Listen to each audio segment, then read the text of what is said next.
I'm Scott Yuknis for Climate Impact Company. Let's take a look at the ENSO forecast for 2017.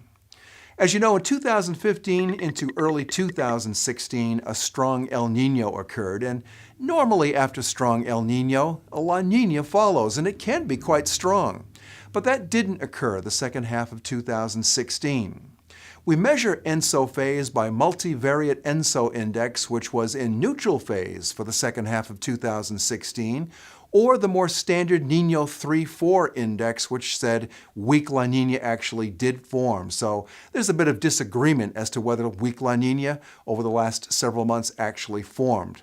Over the last few months, it's been warming in the eastern Pacific, and dynamic models are taking that warming and extrapolating an El Nino episode for summer 2017. So will El Nino actually return that quickly? There's a fly in the ointment. We're looking at subsurface temperatures in the eastern equatorial Pacific. That's where you look to get an idea where the ENSO phase is headed.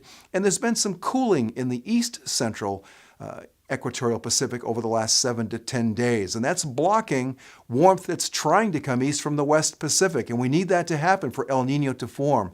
So it doesn't look like El Nino is going to be forming anytime soon, but it is a low confidence forecast.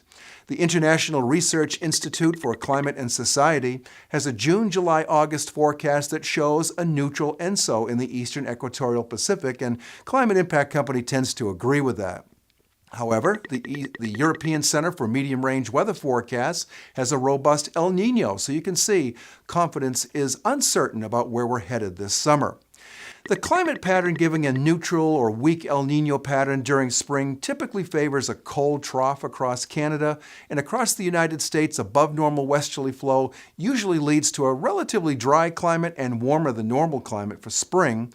During the summer season, things change. There tends to be an eastern trough leading to wet weather and cool weather for the eastern United States, and the upper ridge pattern that produces heat and dryness returns to the western states. Again, we'll keep a close eye on the ENSO for 2017.